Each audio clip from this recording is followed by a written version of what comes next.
Captain's Log, Stardate 201605.04. Happy Star Wars Day, everyone. May the 4th be with you. Samuel and I originally had a day of filming of a new podcast today, but it got canceled. So I thought I'd throw an impromptu Captain's Log, which I've been meaning to do for a while, actually. But ironically enough, it's on Star Wars Day. So happy Star Wars Day. And as tribute, I just finished up my Metal Earth X-Wing, which is right here. I finished that up last night. Real pain in the ass. Every time I get one of these Metal Earth kits, I say it's going to be my last, because everyone has its own unique headaches. But the end result is something fantastic, and you can't really complain with it too much. I got that one. This one I had done quite a while ago. My little AT-ST walker, chicken walker. Very cool. I have done some of the Star Trek ones. The only one I've done actually is the Enterprise 1701. Unique set of challenges with this one. I've done reviews on these on my channel, so if you want to check them out, do that. I mean, on the Trekyards channel. I do have my own channel, guys. I will try to include a link in the description below for that. Go sign up for it. It's going to have stuff that's not really Trekyards related. I want to keep the Trekyards channel more Trekyards stuff these days. It did start out as my personal channel, but has since evolved into something totally different. And so I do have my own personal channel now, which is going to kind of have more of my personal stuff. But as for these Metal Earth kits, the Enterprise D, I don't know if I want. It's kind of not correct. It's got the guns on it from the Galaxy X refit. Beside the saucer or the bridge module. So, But yeah, this one turned out pretty good. I needed to do some modifications to get the engines looking right, but I'm happy with it. So I've got some of the Star Wars ones, some of the Star Trek ones. I've also got some of the Transformers. I've got Optimus Prime, Megatron, which are both amazing. Might as well show you those as well while we're here. There's Optimus. First one I did was Optimus. Amazing kit, this one. And when I bought the X-Wing last week or the week before, I also picked up Soundwave for the Transformers collection, but got Megatron too. Needed to modify this arm because they had it originally sticking out forward, which looked kind of stupid. But like I said, I've got reviews of these on this channel under the Captain Foley product reviews, so check that out. So a few things I want to talk to you today about, guys. First is I want to send a special thank you out to Colin Welland. He's sending me a Star Trek watch, which he's hoping that we can use as some kind of giveaway or some kind of perk for our Indiegogo to help raise funds. It's his way of helping us out, which is totally awesome. It's supposed to arrive today, has not yet. So I'll probably have it to show you for the next Captain's Log. But thank you, Colin, for that. That's much appreciated. Anything you guys want to do that way, just send me a private message, and I can send you the address to send it to. So that's always something to keep in mind. Next up, last Captain's Log, I talked about a special contest for Trekyards, where it's a photo shot, like a picture contest almost. You can create your own art, anything Trekyards related. You can do photoshops of the commander and myself. There's been quite a few done with replaced the background, you know, where I got an alien planet behind me, things like that. So we're looking for some kind of Photoshop contest, and I have the giveaway. It arrived. Hold on a second. My good friend Cassandra over at Pins Boxes and Creations. I will put a link in the description below for the Facebook page. She does amazing work, creates incredible boxes. She's created this Trekyards box, which is a one-of-a-kind. There will never be another one like it. It's got some star patterns on the side there. Samuel and myself on the front. And when you open it up, got the Trekyards website and the Trekyards logos done by Cal Schnatz Jr. And on the inside of the box here, some awesome artwork. So you can use that for whatever. This is going to be the giveaway for that contest. Like I said, it can be any kind of Photoshop content, picture, anything like that. If you want to do, some, just has to be Trekyards related. It can be Trekyards headquarters, Samuel and myself on an away mission using photos that you Photoshopped together. I should probably turn on my refit in the background because I love having the refit on.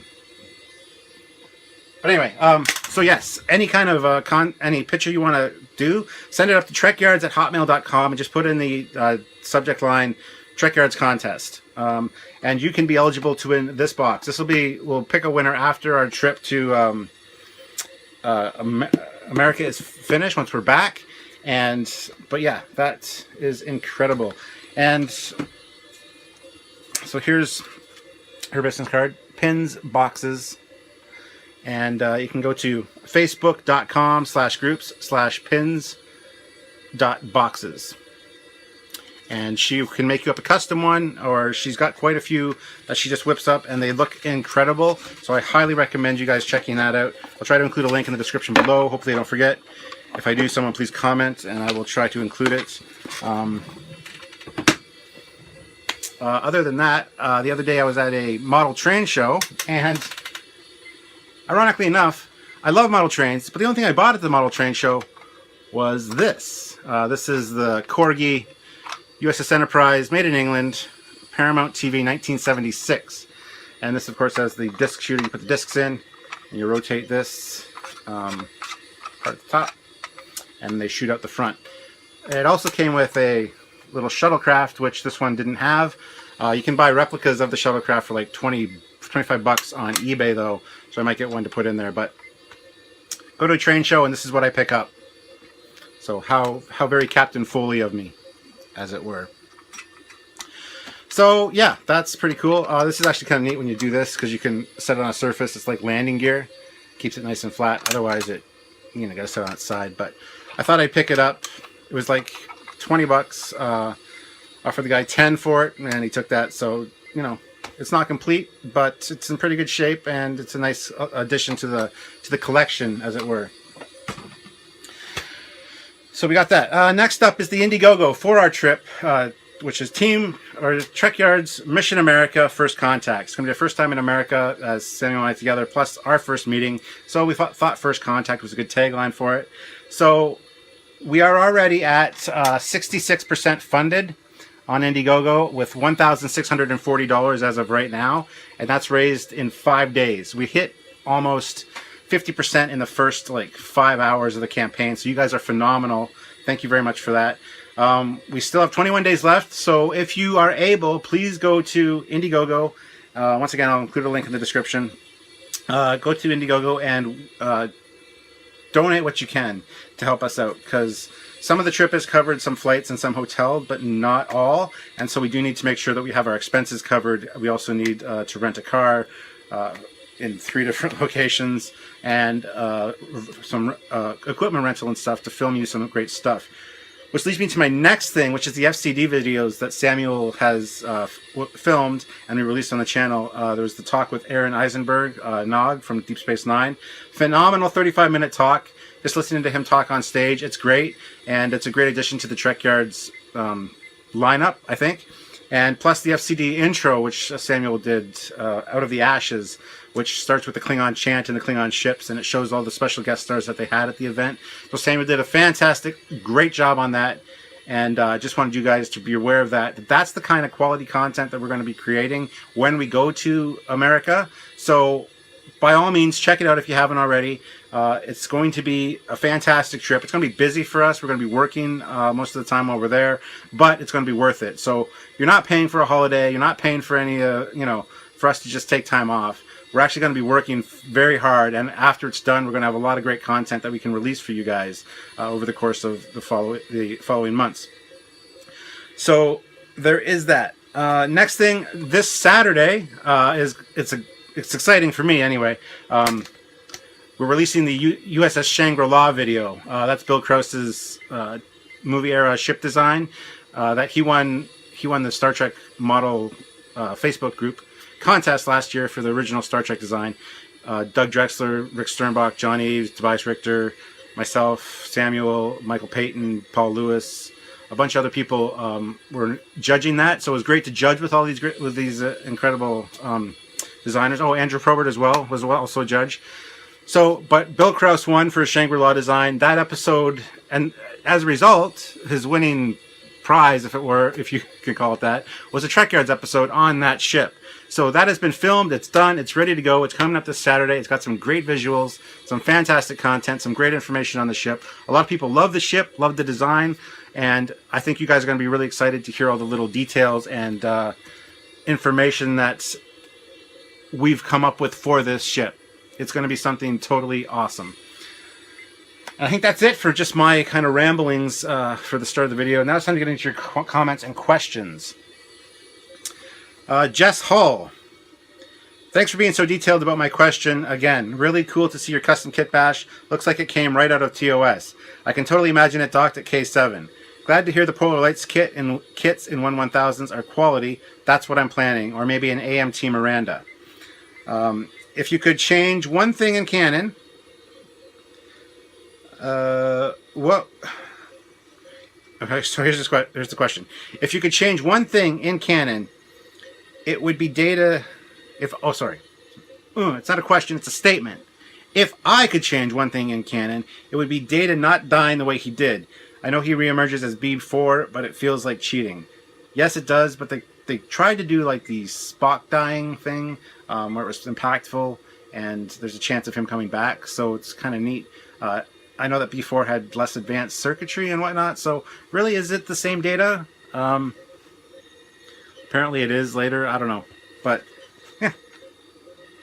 Robert Flatters. If you are doing part 3 on the Galaxy-class starship, maybe you can cover how the ship can be improved, redesigned warp nacelle modifications, or saucer section, weapons upgrades, etc. Yes, we are doing a part 3 of the Galaxy-class. Basically, it's going to be our discussion, Samuel and I, talking about what we love about the ship, things that, that big controversy in part 2 about it, being a failure for Starfleet.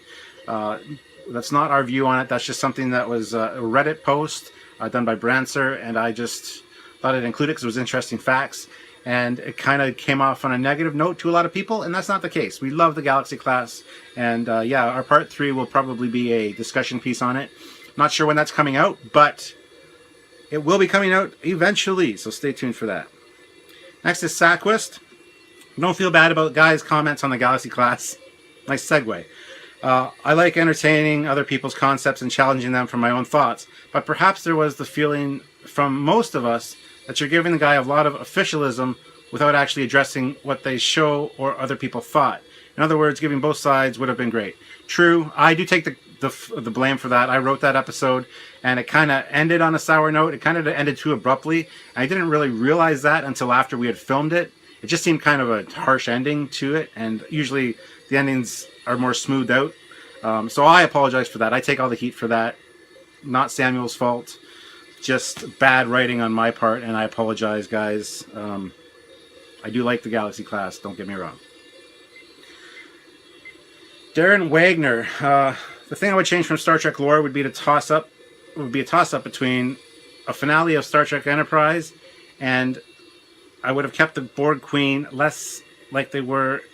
I would have kept the Borg Queen queenless like less like they were in the beginning. So that's the stuff you would change from Trek lore. Okay, yeah, the finale of Star Trek Enterprise, everybody would probably agree with that. I mean, it'd be a cool concept to have one episode that was basically the finale, where it was like a holodeck program that Riker was exploring. That'd be awesome for like middle of season 3 or 4 kind of episode, but not for a season finale or a series finale. So yeah, I totally agree with that. And as for the Borg Queen, yeah, I kind of agree. I think the Borg were more menacing when they didn't have one controlling power, where they were just kind of a collective force, like zombies. You don't have a zombie queen. And that's basically what the Borg are futuristic zombies. So Captain Roxas. Captain, we share the same opinion when it comes to the Excelsior. Ebenezer 1690. You're both wrong. That's cool. No, I don't totally hate the ship. They made it in Star Trek 3, so you do hate it. You don't want it to replace the Kirk and crew, or the Enterprise. So they've like the Helms officer was the bad guy from RoboCop. The Captain Styles is kind of a dick. They kind of set you up to fail, to like not like it. And I think I was just at that influential age where I'm just like, no, I don't want that replacing the Enterprise, so I don't like it. And since then, it's just been the same thing. I mean, I've seen variants of the Excelsior, which I absolutely like and love, and but the main Excelsior NX 2000 is not my favorite ship by any means. It's not my least favorite ship either. So yeah, I'm glad that we're both wrong. That's funny. Anyway, Wake Roberts. I do like the Excelsior. She made a good captain ship and a good capital ship. Oh my god. She made a good capital ship in Search for Spock and a great workhorse in TNG. I prefer the Connie refit though. It is true that Riker used the phrase "punch it" in BOBW.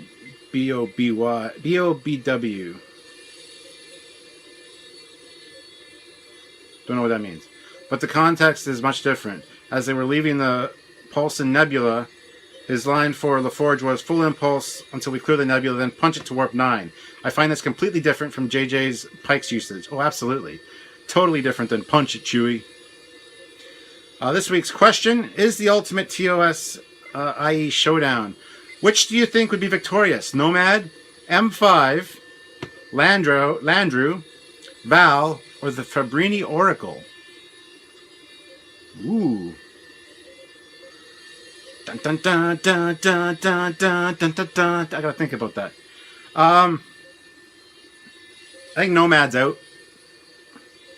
M5 is probably out. Landru. Val. The Fabrini Oracle. Wow, that's a tough one. Maybe M5 actually would win because it's more mobile than Landru or Val, or the Fabrini Oracle is kind of mobile too, but it's not really starship, control the starship with weapons and whatnot. It's kind of, asteroid, but I think Nomad's totally out of the equation on that one. You should have included V'ger there. V'ger probably would have kicked all their asses all at the same time. So that's my answer, V'ger. Andrew, grumpy old gamer, Colas. Have you ever read the comic adaptation of Ashes of Eden, or the awesome Dead of Honor graphic novel? No and no. I don't think so. I think I might have read Ashes of Eden. Not 100% sure though. But Dead of Honor, I haven't read the graphic novel, no. Jason Aldridge. Trekyards rocks. Totally rad. Yes, it does. We are radical. See, I'm giving you lots of Photoshop fodder here for, to put me in a different uniform, put background behind me, whatever. I mean, we could supply green screen for the contest, but I don't have one, and it might be difficult. So, yeah, if you want any pictures or whatever of us, or me anyway, I don't know, I don't have many of Samuel, but I can send them to you if you just private message me or email us at trekyards@hotmail.com. We can supply those for you for this contest. So, Shondis Buddy Guy. Always cool to hear your comments read, even if it's cut off. Well, this one's not cut off. Well, I did cut off your little sticky, tonguey, outy, facey thing at the end there, but yeah, sometimes when comments get too long, I do cut them off. My iPad cuts them off automatically, and I can't expand them, which pisses me off. And a lot of times I don't have the computer in front of me, so I apologize if that happens. Next is Fox Piano.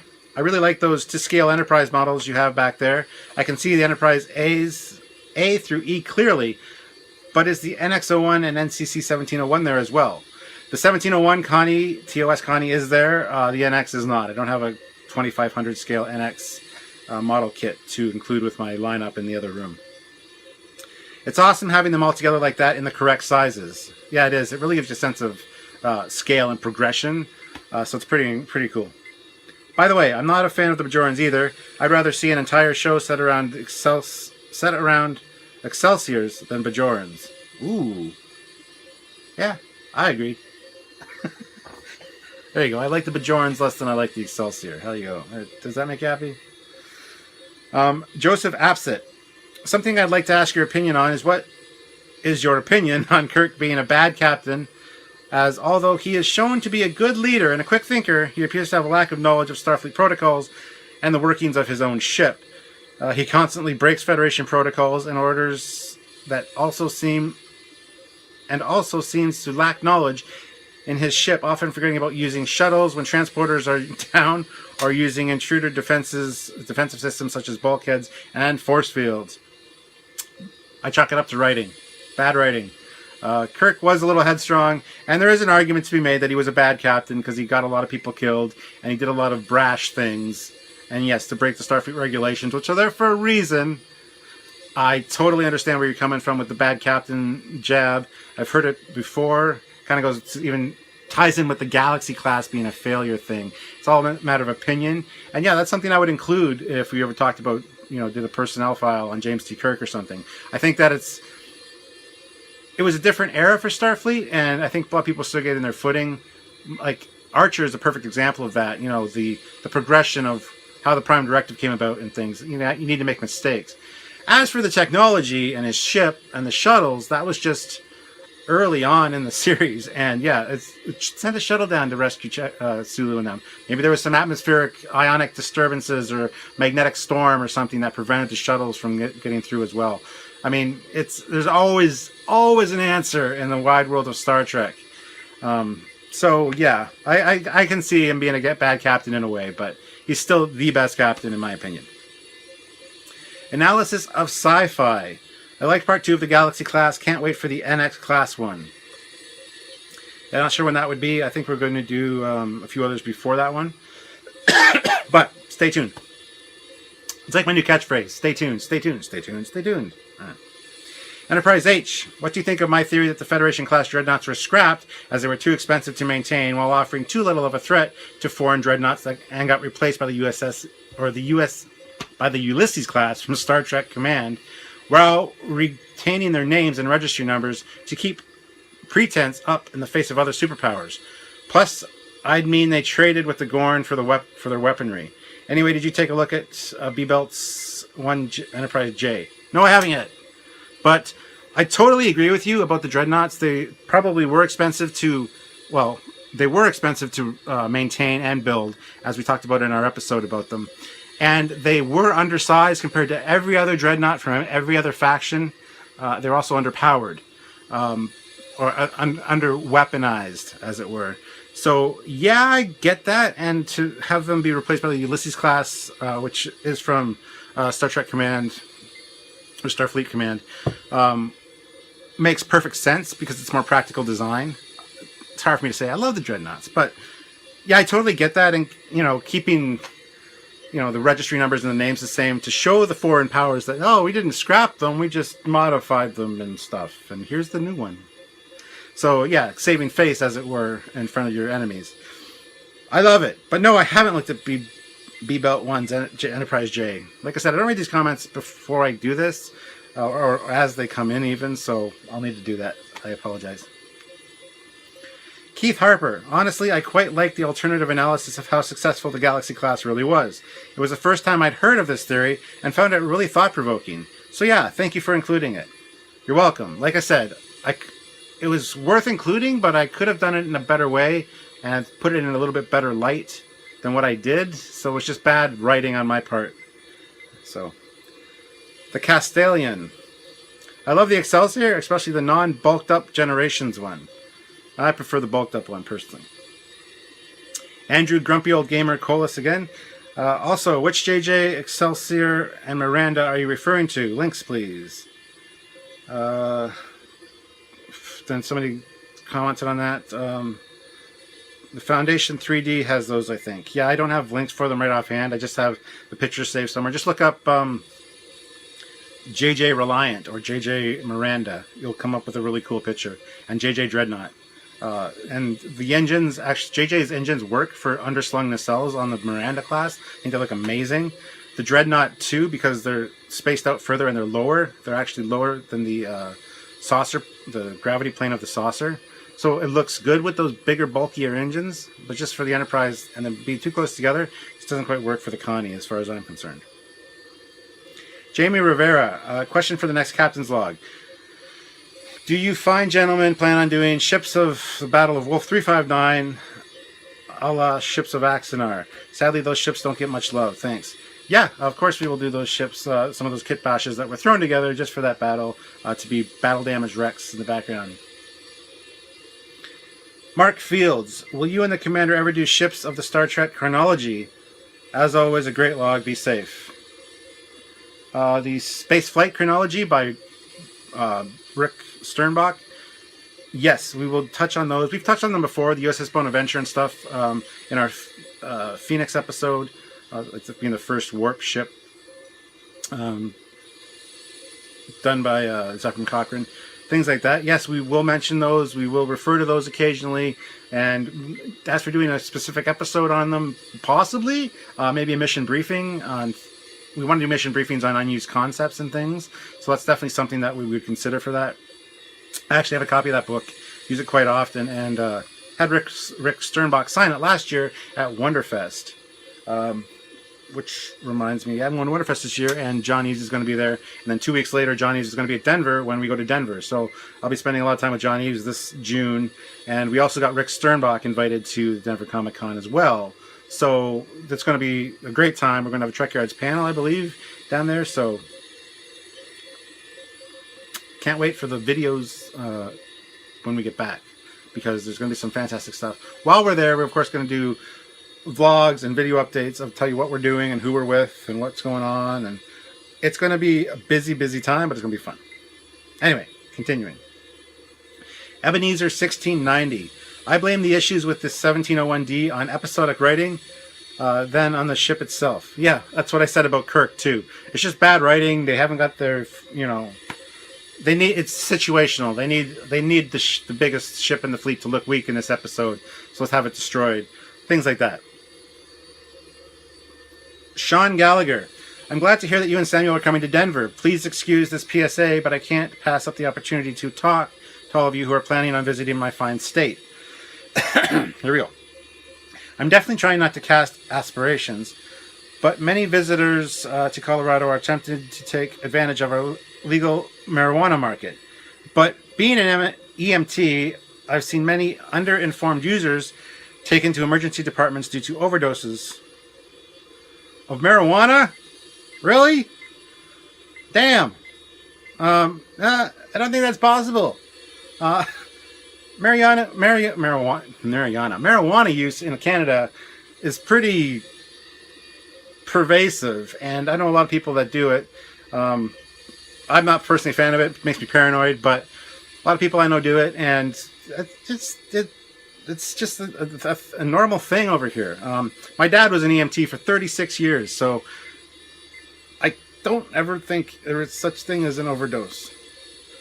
Sorry, I'll continue reading. I don't want to knock this. Until recently, marijuana overdoses were extremely rare, as the desire to smoke more would be diminished by the rapidly occurring altered mental state. Edibles, marijuana products that are eaten and not inhaled, take a much longer time to release the THC into the bloodstream, as they must be digested first. Because it's delayed, many people believe that the release of THC into the bloodstream, is too weak, and they disregard the package labeling to take more of a dose and attempt to achieve the desired high. Now they have 5, 10, even 20 times the desired dosage. Okay, no, I take back everything I said, because the very first time I ever used marijuana, I didn't want to smoke it, because I was never a smoker, never smoked a cigarette in my life. I was like 34 when I first tried marijuana, and it was in brownies. We made a pan of brownies, cut it into 4. I think it was 4. Well, we cut it into a few pieces. Anyway, I ate like 2 pieces, and that, like an hour later, I didn't feel anything. I'm like, oh, I'll eat more. So like half a pan.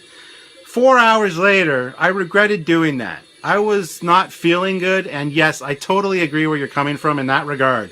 So yes, if you ingest it, be very careful. Okay, so I take back everything I said. I should have read the whole thing first. I get it. So that's a little Captain Foley story for you. But that was almost 10 years ago now. Well, 8 years ago. So, wow. That's funny that you said that, because I remember being on the toilet going, I'm never doing that again. Because, yeah, you take too much because it doesn't get in your system fast enough when you digest it. So, yes, I totally get you. Totally understand. So, thank you for the PSA. That's much appreciated. Awesome. Anyway, Mortal MC. Are we allowed to have multiple entries? Yes. By all means, as many entries as you want for the contest. If you want to win this box, it's one of a kind. Like I said, there'll never be another one like it. Any other Trekyards boxes we get in the future will be different. They're all going to be different. So, next one is from Imperial Frost. Cannot wait to meet you at Wonderfest and probably more during your Does America trip. You guys rock. What is your favorite ship of the week from Deep Space Nine? Patrick. Oh, I don't know. I'm just rewatching Deep Space Nine now, actually. I'm just finished the first season. Honestly, I couldn't tell you. When I see one, I'll have to let you know. But as of right now, the one we watched last night was the one where Dax gets her... Jadzia gets Dax removed and put in the other guy. And there was the magnetic storm or whatever, the plasma storm around the station. So the station was evacuated. So, tells you where I am in the series right now. Watching it again because I love Deep Space Nine. Mark Solkelski, sorry, hope I said that right. Everyone is entitled to their own aesthetics reaction to the Excelsior. On a scale of 1 to 100, where 50 is roughly equal part like and dislike, I'd give the Excelsior a 60. It has problems, but I like it more than I dislike it. It looks great from the side, but the secondary hull is too big and rounded and makes the ship look pregnant when seen from the front. 100% agree with you on that one. If only the designer could have taken an extra month or two off of that pregnancy, it would have been much improved, I think. Nevertheless, I like the ship, and I especially like the modifications made for the Enterprise B. I'd have to agree with you on all that. Even if they had more time production-wise before the movie started to get the ship kind of tweaked, I think it might have been better. But I think it was kind of rushed, as are a lot of Star Trek ships. So, yeah, thank you for your agreement with me. Or I'm agreeing with you, or something. Anyway. Michael Lore, hey Captain, could you do a close-up of how you mounted your phasers onto the wall behind you? About to start getting some DST phasers, and I wanted to see how you mounted those, please, sir. Yeah, hold on. I'll go in the other room, just for you. So here you go, simple like pie. There's just 2 nails. Literally just 2 nails for each one. Probably see it better on, there you go. There's this one here. Just 2 nails, 2 finishing nails, so they don't have the big head on them. And each phaser you'll find has unique mounting points to really show it off. So there you go, hope that helps. And as for the other comment, there's the 2500 scale Connie and refit. Enterprise B, C, D, and E, all to scale of each other. And yes, I am missing the NX. I got a big NX here, but I don't have the 2500 scale NX. I've also got these ones, but they're a little too big. So, hope that helped you guys. Alright, back in Trekyards Central Command here. James Oldfield, another great log. I do appreciate your efforts to improve and keep fresh by varying small things. Looking forward to supporting you on Indiegogo in the near future. It's up. Go do it if you haven't already. So, question. Which non-Trek alien race do you think would give TOS Kirk Enterprise the biggest challenge? Which non-Trek alien race? Ooh, non-Trek. The Cylons, because that's the only one I can think of offhand.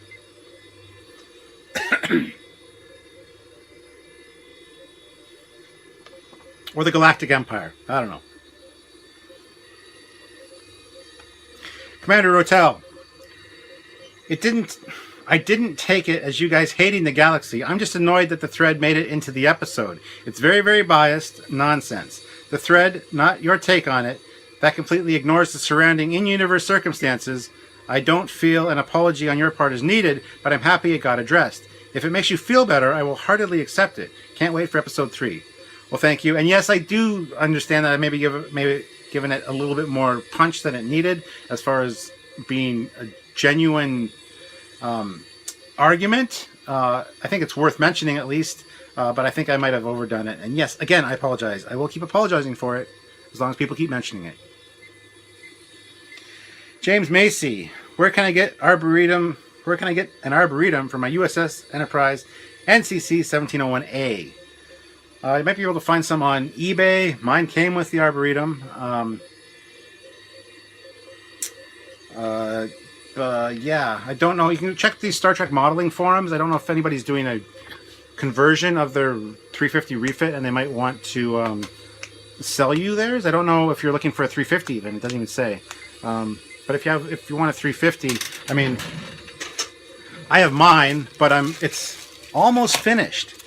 Too bad the rest of the ship isn't. I wanted to show you guys. So I have it frosted, but I don't have the top glued on yet. So there it is there. I'm actually replacing these trees. I've ordered some little model train trees to come. I'm going to replace these big bulbous trees with something a little more realistic looking. But as far as arboretums go, I wanted to show this one off, I guess. Again, got some videos where I talk about it, and all you're going to be able to see is the side anyway, you know, as it will be in the ship. It'll be lit from the top, so you'll just see the side there. So yeah, I'd look on eBay or I'd look on the Facebook model pages, because I'm sure somebody's doing a conversion of some sort, and they don't need their arboretum perhaps, so maybe you can buy one that way. Just a thought. Barry Gordon, cool. I will be at Wonderfest also. I'll see you there. Good. It almost came to be that I couldn't make it because some of the people that I was going with couldn't afford to go and had to change plans last minute. But as it turns out, I'm going to still be going. I think I need to go for Trekyards' sake and just to meet all you guys. And I'm also going to be the chairman of Iron Modeler this year, so I kind of feel indebted to go. But... All right, Galvers. Excellent Maserati ship on Elcar's behind you, Captain, at 3720. I presume he is on the always expanding list of future episodes. Oh yeah. All the ships are going to be eventually looked at, but there's so many. Just be patient. Hedge Blade. Hi, Captain. Do you know why most Starfleet ship nacelles mostly conform to line of sight rule? The nacelles are supposed to be visible to each other, but some ships, like the Defiant, don't seem to conform.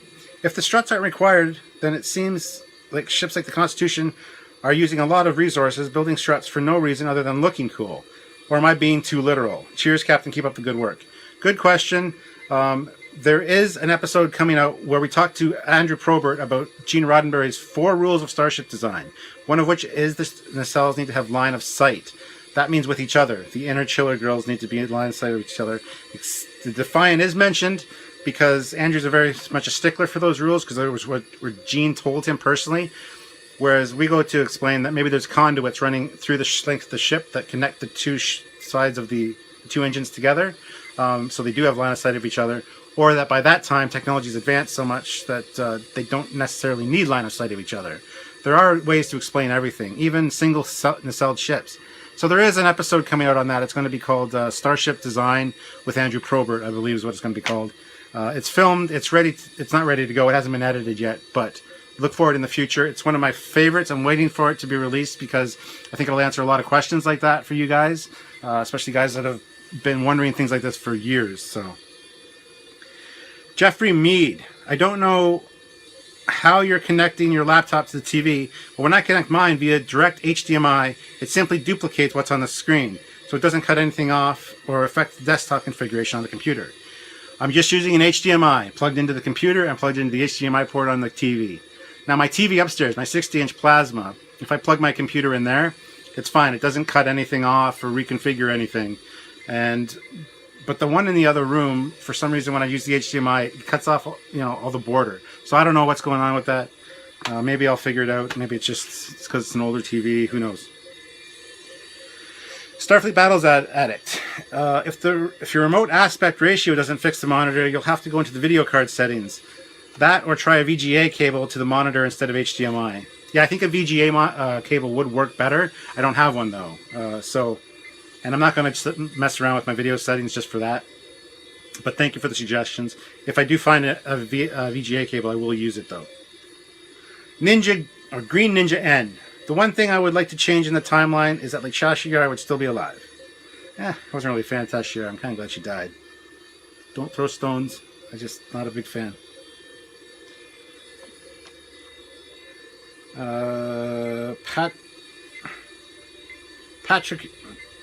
Patricky Bear? You mean pros and cons? Yes, I do mean pros and cons. Mortal MC again. You guys should go to Sci-Fi Valley Con.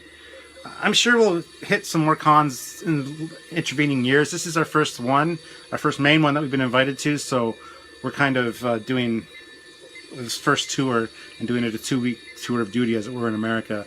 So I'm sure there'll be more in intervening years if Trekyards keeps expanding and growing like it has. So yeah, I definitely consider that. And if they invite us, that'd be awesome. Seawolf 21S. I'm a big fan of your show. I look forward to every new episode. But I have a few suggestions. The first one is when y'all are talking about the cutaways of the ship, it is very difficult to read the picture. Maybe you can read the picture for us and direct our attention to where it is on the ship. It might be difficult, especially for mission briefings. That requires a lot more editing on Samuel's part. And maybe under Captain's Log, since you have the big screen behind you, when someone talks to you about a class of ship, you could pull up an image of it and talk a little bit about it. That's a great idea. I've done that a few times before on this little monitor, but if I'm in the other room, I can definitely consider doing that. I might even do some upstairs in front of my big 60-inch.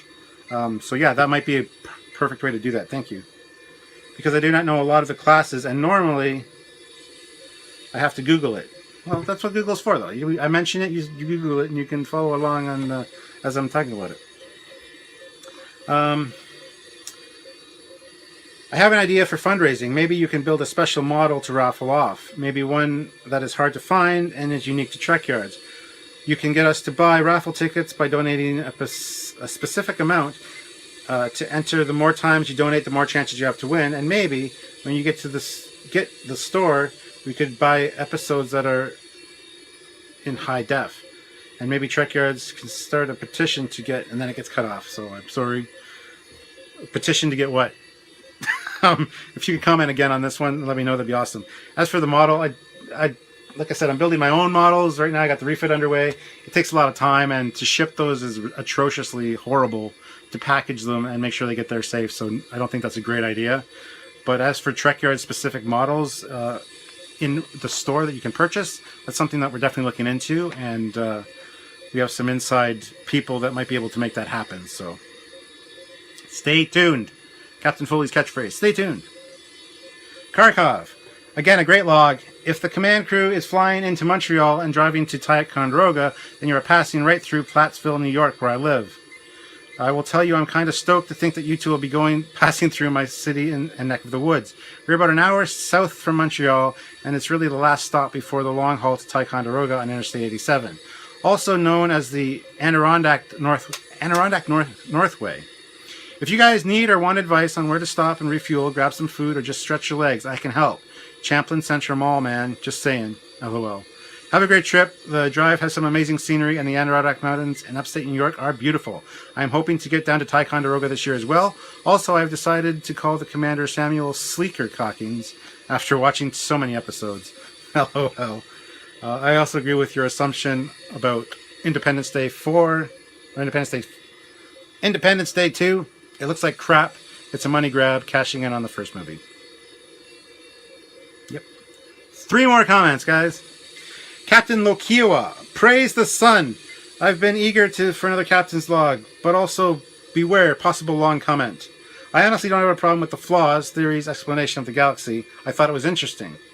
Oh, Q, now I won't be able to unsee Kira with a trunk nose. Finished thread of guests in uniform. I know, Mon Capitan, you are not all... that not all can or won't wear everyone. It's just a fantasy or pipe dream. I'd love not only to get Doug's signature, but also as the other legendary designers. But I'm still jobless and broke. My pipe dream would be for Doug to sign the poorly painted Star Trek attack wing miniature of the NXISS Avenger. Eves would sign my AMT custom painted Sovereign. Sternback would sign my AMT Cardi Galore. The others sigh, I don't have any of their ships, or they're too small for a signature. Would like both Rick Sternbach and Probert to sign the AMT Ambassador, but I know belongs to my 3-year-old, but it now belongs to my 3-year-old nephew. So yeah. Closing note, I like calling Samuel Commandant. That's cool. Definitely call him Commandant. Yeah, there's some perks that aren't that expensive. It's $25 for Doug Drexler's autograph. And there's $35 perk for a bundle package. So check out the Indiegogo. I know you're jobless, but if you can't, like I've said before, if you can't donate, please share it. As many people as you can, people that are interested and that would like to help us out, please share it. So 2 more, and they're from the same person. Mortal C again. What did you think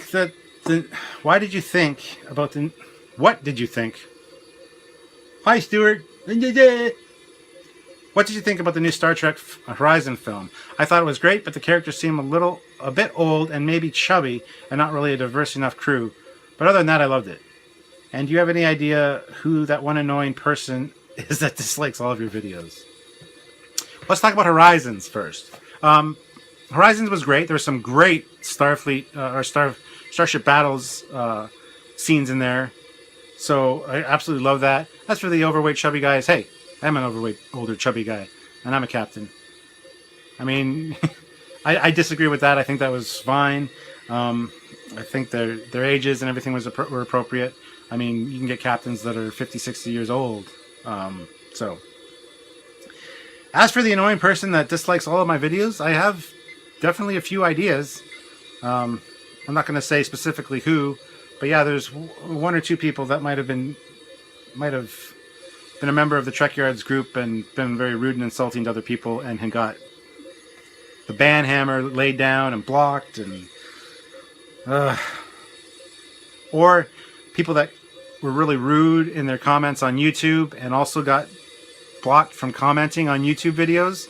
Those people would tend to be a little bit pissed off as well. But I mean, it's all how you treat people and how you get treated.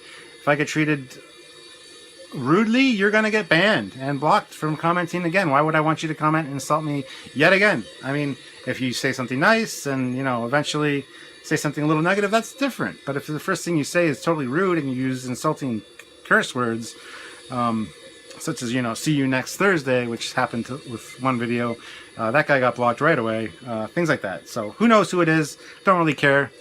And either way, it's good for us because it drives up the video in YouTube's algorithms, because a dislike is just like a like as far as that goes.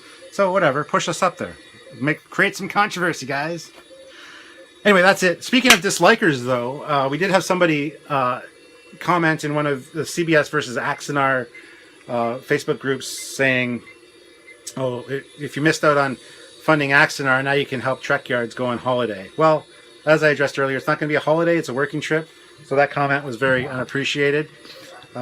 Also, somebody donated 3 different amounts, like $401, $201, and something else, to the Indiegogo campaign to get us up above our 100% mark. But they all had different email address, same name, but different email addresses, and it was like kdftc.aol.com and 3 different ones. So that was all sent to Indiegogo. We refunded the money because it was not legitimate. And Indiegogo did an investigation and found out that it was somebody just kind of spamming us and trying to get us above our target goal so that we would be people would be less likely to donate, I think, which is just silly. But anyway, since then it's been fixed, and we're at $1,640 right now, raised in 5 days, and we have 20 days left to go. We're 66% funded. So guys, please share it. Go check it out if you can. If you can donate, please do so. If it's payday, go donate, please. And otherwise, I think that's it for today. Thank you for listening to me ramble and showing off all my toys and goodies. But I really appreciate you guys, and I love doing these captain's logs, especially on days like this where it just flowed so well, it went so smoothly. Some days it just doesn't go well.